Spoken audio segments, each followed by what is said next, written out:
¿Cómo vivir con excelencia en un mundo mediocre? Primera de Juan 2:15. No améis al mundo, ni las cosas que están en el mundo. Si alguno ama al mundo, el amor del Padre no está en él. Porque todo lo que hay en el mundo, los deseos de la carne, los deseos de los ojos y la vanagloria de la vida, no proviene del Padre, sino del mundo. Y el mundo pasa y sus deseos, pero el que hace la voluntad de Dios permanece para siempre. Estos versículos sencillamente nos están dando una descripción de lo que es el mundo. Y hemos venido hablando de la necesidad que nosotros tenemos de transformar nuestra forma de pensar. Nosotros no transformamos el mundo sigue, sus ideas siguen, esos deseos que hay allá siguen, todas esas tentaciones que hay allá siguen, pero yo transformo mis pensamientos. Y Proverbios capítulo 9, si alguien tiene otra versión me la puede leer, y la Reina Valera, el verso 9, verso 6, capítulo 9, verso 6, dice la Reina Valera: dejad las simplezas, dejen las simplezas y vivid y andad por el camino de la inteligencia. Uno se pone a desglosar ese versículo, y dejar las simplezas es dejar todas esas cosas que no valen la pena, que son vanas. Y aquí hay una orden: deje esas simplezas y vivid, es decir, viva la vida con excelencia y ande por el camino de la inteligencia. ¿Alguien encontró otra versión? Sí, Waldina.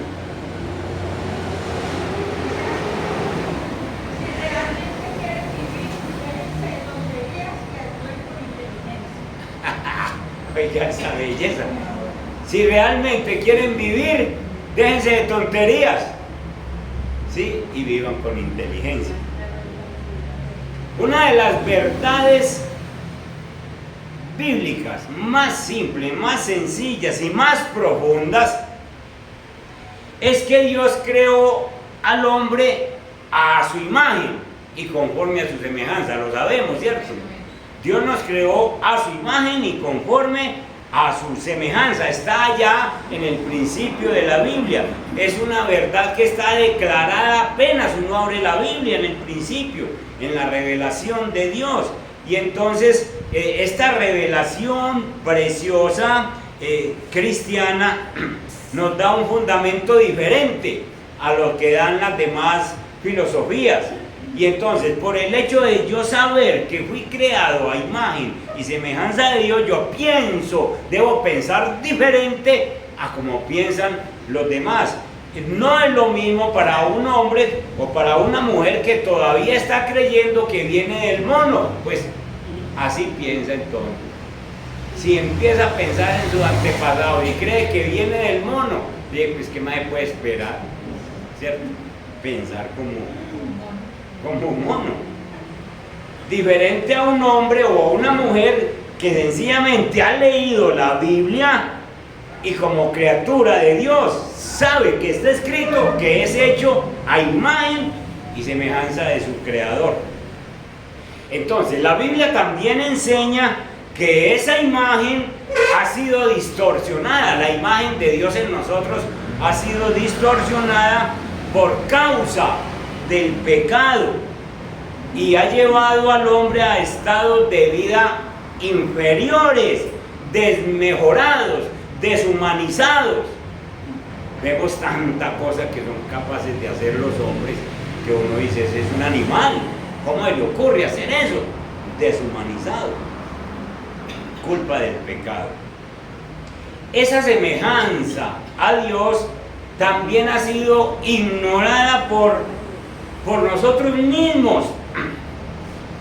Y ustedes ven cómo la gente se matan unos a otros, se explotan unos a otros, se humillan, se miran con desprecio unos a otros por el solo hecho de tener un estrato diferente o un color diferente o porque vienen de otro país. Y entonces se ve esa diferencia. Hay que trabajar con eso, porque es que los que están en otro país y por alguna razón tuvieron que venir a este país, también son hijos de Dios y también necesitan oración.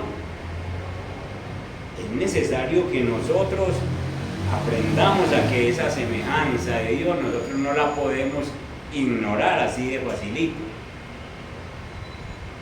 Lo más grave es que esa imagen y semejanza a Dios también ha sido ignorada por nosotros los mismos cristianos, al sentirnos menos que otros, al asumir una mentalidad inferior, llenos de complejos, llenos de temores dentro de la iglesia. Es decir, soy menor que aquel, no le alcanzo a llegar, y ya empiezan a mirarse con diferencia. Otro llega y se para aquí y empieza a manejar cierto orgullo: yo soy más que aquel, y se nos olvida la imagen de Dios. Dios nos ha hecho seres dignos, y a pesar del deterioro que hemos sufrido por el pecado, Cristo nos ha vuelto a dignificar. El pecado nos dañó, pero Cristo nos volvió a dignificar. Esperen que me llegó una idea y no quiero dejarla perder porque después se me olvida. En estos días de Semana Santa, jueves y viernes, vamos a tener enseñanza aquí, porque seguro que no nos hemos pasado del todo. Entonces tenemos enseñanza el jueves y el viernes. No quería dejar pasar esto, porque me acuerdo de que Cristo nos ha vuelto a dignificar y vamos a hablar de eso. Entonces, el pecado nos dañó, pero Cristo nos vuelve a dignificar. Él primero nos formó a su imagen y a su semejanza. Y entonces, ¿quién eres tú para despreciarte vos mismo, para menospreciarte, para no valorarte? ¿Quién soy yo para decir no valgo la pena? No soy nadie. Nadie me tiene en cuenta. Pues se le está olvidando que usted es hecho a imagen y semejanza de Dios. Y escuchen, se convierte en un pecado el hecho de yo menospreciarlo, porque estoy menospreciando la imagen y semejanza de Dios. Aunque el pecado ha deteriorado esa imagen, aunque los hombres nos hayan lastimado y menospreciado, Dios nuevamente por medio de Jesucristo nos ha dignificado al morir por nosotros en la cruz y demostrar que nuestra vida vale la pena.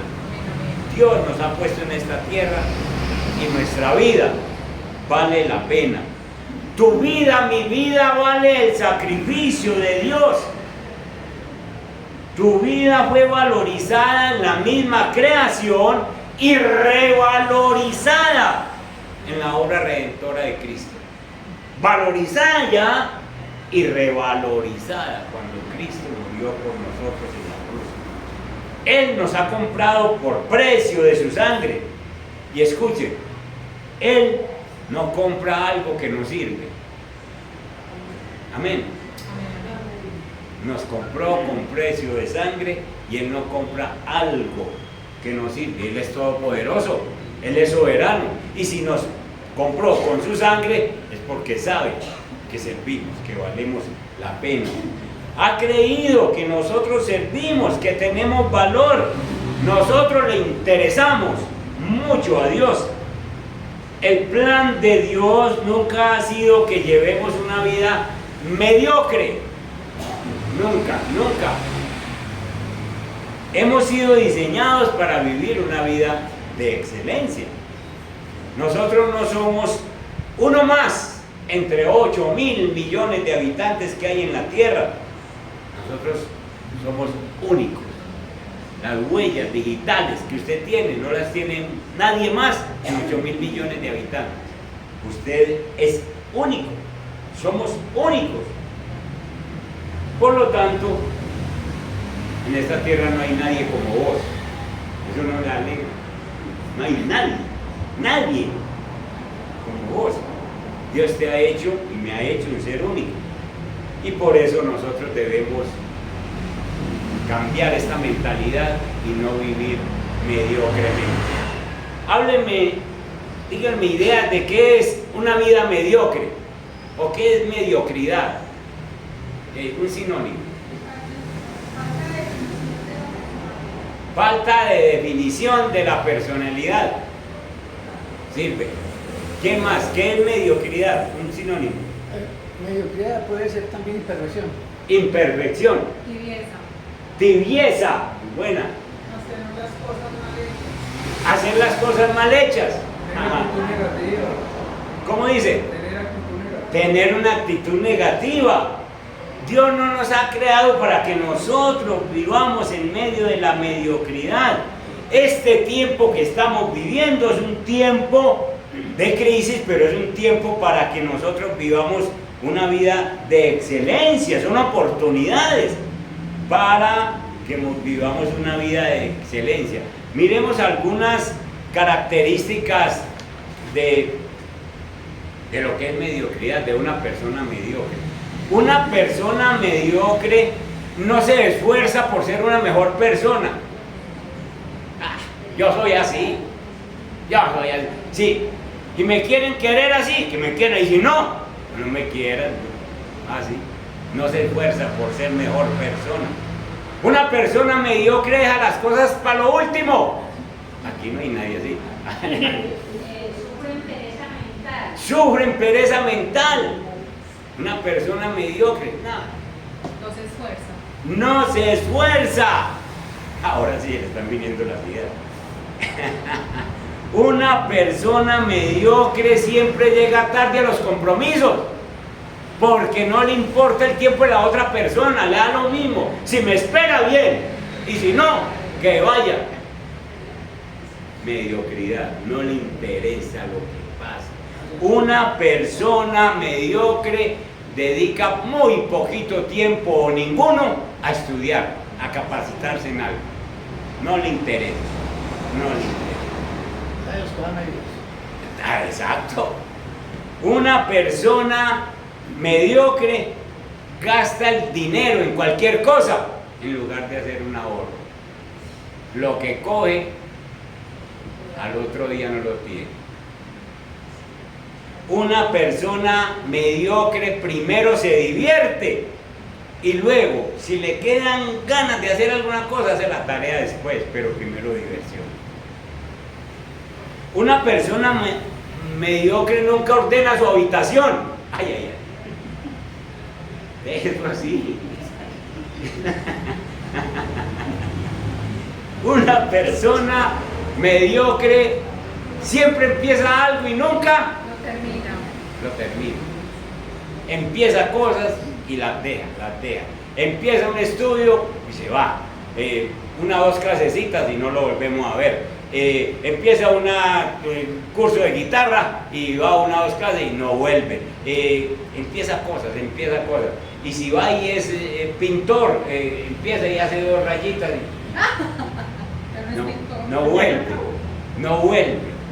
La mediocridad. Escuchen, hermanos, con la mediocridad no se llega a ninguna parte. Para eso hay que cambiar la mentalidad. Con la mediocridad no se llega a ninguna parte. Es una fantasía creer que sin hacer ningún esfuerzo, ninguna dedicación, se podrá llegar a una meta. Eso es una fantasía.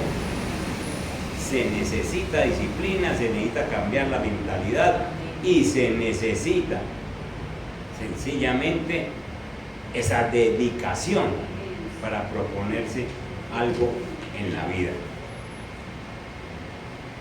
Si usted piensa que no puede, ya no pudo. Si piensa que no puede, no puede. Si piensa que no lo logrará, nunca empieza, nunca va a empezar. Si piensas que puedes, pues ya tienes más del 50% de que lo vas a lograr. Piense en esos planes, en esos proyectos que usted tiene, sencillamente, y dedíquese a cambiar su mentalidad. Hemos tocado mucho ese versículo en este mes del Romanos 12:2, que no nos amoldemos a este mundo, cambie su forma de pensar. En la Biblia hay la historia de un hombre que también hemos predicado y también conocemos mucho, la historia de Jabes, ¿lo recuerdan? Primero de Crónicas, capítulo 4, verso 9 y 10.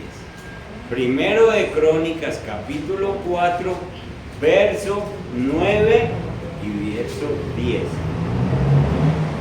Si ustedes van leyendo el libro de Crónicas, el libro de Crónicas para mucha gente es muy aburrido porque habla de muchas genealogías, habla de muchas personas. Hay 9 capítulos en los que es una lista interminable. Se nombran casi 6.000 genealogías. Y en medio de esta cantidad de personas, hay una persona que las escrituras destaca y se dice de él que fue más ilustre que sus hermanos. En medio de tanta mediocridad, en medio de tanta población que no tenían como ningún sentido, resalta uno que se destaca, uno que se atreve a ser distinto, uno que no piensa como los demás, uno que manifiesta una aspiración superior, uno que dice: yo no quiero vivir en la mediocridad de mis hermanos ni de mis familiares, uno que decide no quedarse oculto, sino vivir con excelencia. Jabes, capítulo 4, verso 9. Y Jabes fue más ilustre que sus hermanos, al cual su madre llamó Jabes, diciendo: por cuanto lo di a luz en dolor. ¿Saben cuál era el sinónimo de Jabes? Dolor. Ese era el significado de Jabes. Y entonces ustedes se imaginan en la escuela: ¡ey, qué hubo dolor! Ay, María, ni se me arrime, ni se me acerque. No, usted con el nombrecito. Toda la vida ha habido bullying, ¿sí o no? Sí, sí. Y demás, pero Jabes fue creciendo. Digo: no, que le hace que ese nombre signifique dolor, porque eso es lo que dice la Biblia, significaba dolor. Y entonces Jabes decidió no hacerle caso a su nombre, sino que él decidió vivir por encima de lo ordinario, por encima de lo común de la gente. Él decidió vivir una vida de excelencia en medio de la mediocridad. Y transformó sus pensamientos y cambió su forma de pensar. Y tuvo un gran deseo de crecer, un gran deseo de ser diferente, un gran deseo de ser excelente. Verso 10. Invocó Jabes al Dios de Israel. Ahí está la clave, ahí está el secreto.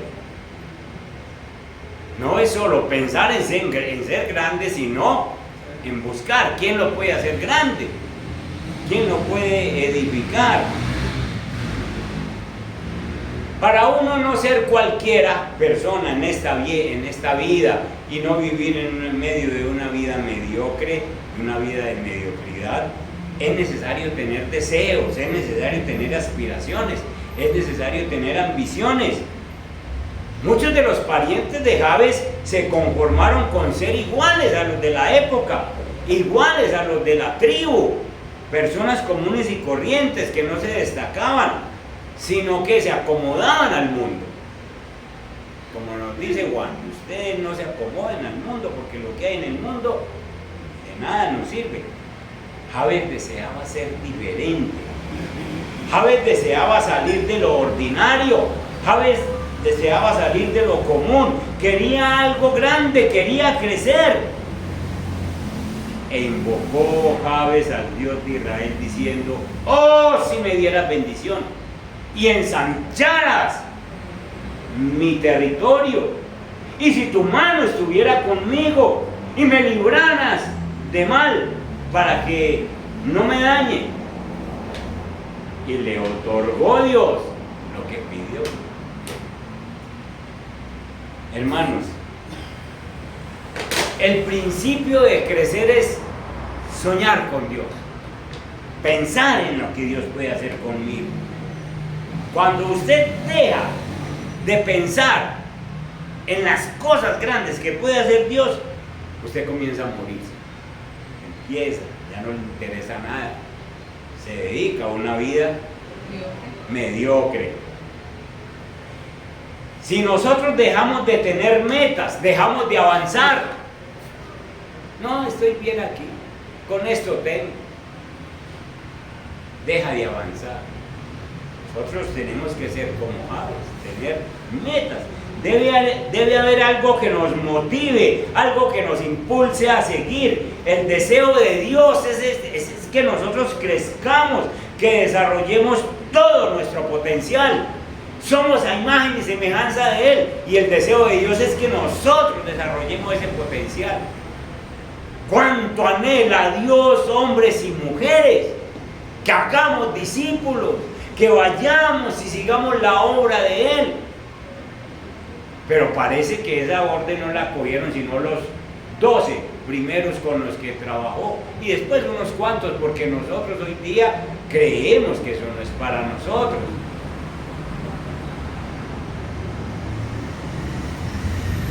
La gran comisión ya no la debiéramos de llamar la gran comisión, sino la gran comisión.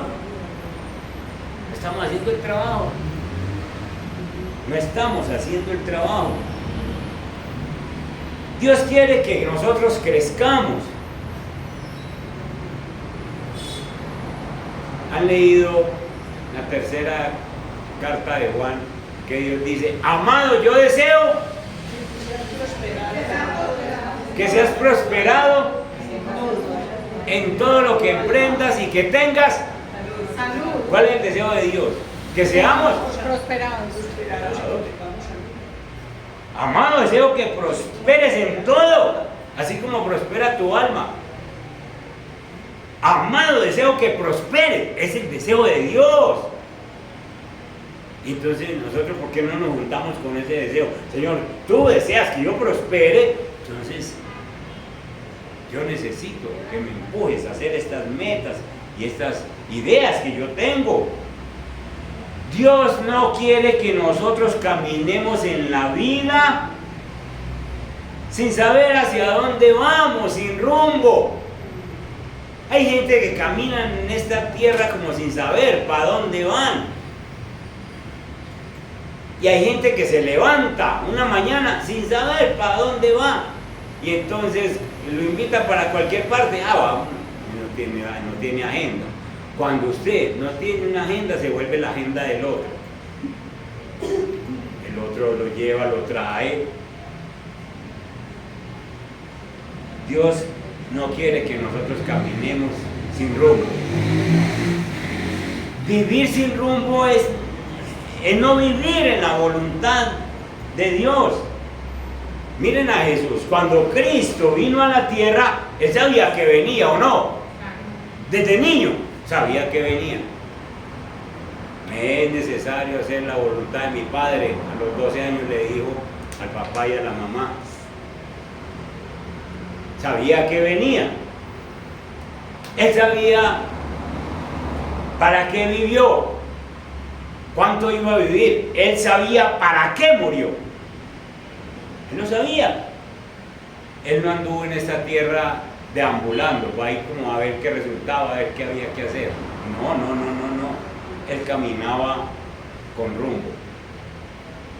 Y nosotros tenemos que tener esas metas claras, tenemos que tener esa mentalidad transformada y cambiada. Dios, yo soy a tu imagen y semejanza, el pecado me dañó, pero tú me volviste a organizar mi vida. Ahora, Señor, yo tengo un propósito contigo, interesa.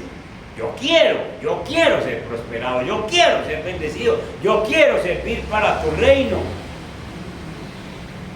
Entonces, lo primero que mostró Jabes fue un gran deseo de crecer, un gran deseo de crecer. Yo no quiero ser mediocre. Lo segundo que mostró Jabes fue que puso su confianza en Dios. Verso 10, e invocó Jabes al Dios de Israel. E invocó Jabes al Dios de Israel. No se trata de tener un pensamiento positivo.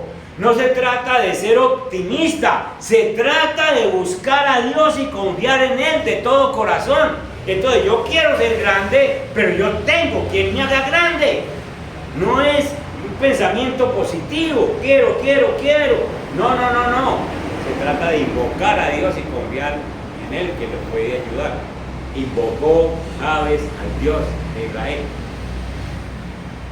Entonces, primero, Señor, no quiero ser mediocre. Pero segundo, Señor, ayúdame. Señor, ensancha mi territorio. Señor, líbrame del mal. Señor, que tu mano esté conmigo. Jabes tenía no solo deseos de crecer, ambición de ser más que lo ordinario, sino que Jabes tenía una plena confianza en quien le podía ayudar. Tenía una plena confianza en Dios. Tuvo fe para orar. Es que hay que tener fe para orar y fe para esperar la respuesta. Hay veces que nosotros no tenemos y no fe para orar, pero no tenemos fe para esperar la respuesta. Una cosa es creer en Dios y otra cosa es creerle a Dios. A veces es un ejemplo de un hombre que le ora a Dios y espera la respuesta. Usted y yo tenemos que aprender a decir, si Él lo dijo, Él lo hará. Si Él lo dijo, Él lo hará. Si Él lo dijo en la palabra, Él lo hará. Si Él me dijo una palabra, Él lo hará. Ha sido una realidad a través de la historia que el Señor ha utilizado gente muy común que le sirva. Personas que han creído ciegamente en las promesas del Señor. Ustedes miran la Biblia y hay personas muy del común, muy común y corriente, pero han creído en las promesas del Señor. Han sido personas que se han lanzado a creer y a confiar en la palabra que Dios ha empeñado. Dios, tú dijiste esto, tú lo vas a hacer.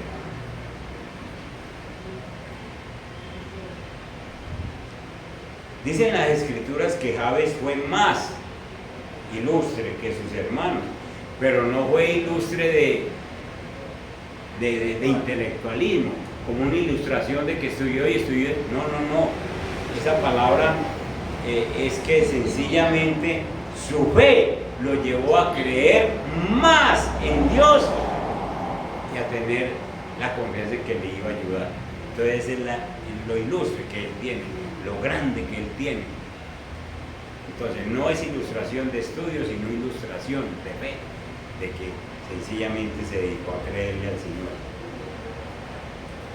Hay algo más que el talento, que las habilidades, que las relaciones. Hay algo más valioso que la misma educación. Es la fe, es la confianza en Dios lo que puede hacer la diferencia. Lo que puede hacer cambiar nuestra realidad, lo que puede hacernos excelentes en medio de un mundo mediocre. hay profesionales mediocres, muy inteligentes, pero son mediocres. En cambio, hay personas de mucha fe que son excelentes en lo que hacen. Entonces es la fe, es la confianza en Dios lo que lo hace vivir a uno una vida excelente. Piensen en un José del Antiguo Testamento. Era un hombre excelente en lo que hacía. Y de pronto llegó a tener conocimiento ya allá en Egipto, con todas estas cosas. Pero cuando llegó allá no era más que un pastor de ovejas, no sabía sino manejar ovejas. Y resultó administrando la economía de Egipto. Sencillamente confiando en Dios. Piensen en un Daniel, cuando llegó a Babilonia, pues era un muchacho joven, pero era inteligente, estudió y luego terminó siendo el segundo del gobierno, porque manejaba la administración en Babilonia. Piensen en un Moisés. No era un erudito, no era un estudiado, pero era un hombre de fe. Personas ilustres, no por sus dones naturales, sino por la fe y por la confianza que depositaron en Dios. Sus vidas fueron prósperas, llegaron a ser personas de mucha influencia en el medio donde vivieron, porque Dios hace la diferencia con nosotros. Entonces, con un ejemplo como estos, volvamos a Proverbios capítulo 9, el verso 6, y aquí Ubaldina vuelve y nos lee ese versículo, porque el Señor nos dice que nosotros debemos vivir sabiamente. Capítulo 9, verso 6. Dejad las simplezas, dice la Reina Valera. Dejad las simplezas. Simple es ese mundo que nos espera ya. Simple es ese mundo que no vale la pena. Simple es ese mundo al que nosotros le corremos y que nos agobia y que nos hace correr. Y vivir. Miren que hay una coma. Dejad las simplezas y vivir. Es decir, vivan, vivan. Y andad por el camino de la inteligencia. Es decir, sálgase de la mediocridad. A ver, Ubaldino. Si realmente quieren, déjense de tonterías y actúen con inteligencia. Si realmente quieren vivir, y no es la vida, no es la vida de vivir así, de que amanecí vivo, sino de vivir con excelencia. Si realmente quieren una vida excelente, déjense de tonterías y vivan con inteligencia. Que Dios nos ayude, mis hermanos, porque una de estas cosas verdaderas que hemos hablado durante todo este mes es: usted puede transformar su forma de pensar. Tiene que hacerlo usted. No espere un milagro, que el Espíritu Santo venga. Es usted el que tiene que decir: Señor dice esto y yo le voy a creer. Y que el Señor, que quiere que todos nosotros seamos prosperados y bendecidos, encuentre hombres y mujeres que le creamos y realmente seamos útiles en sus manos. Amén.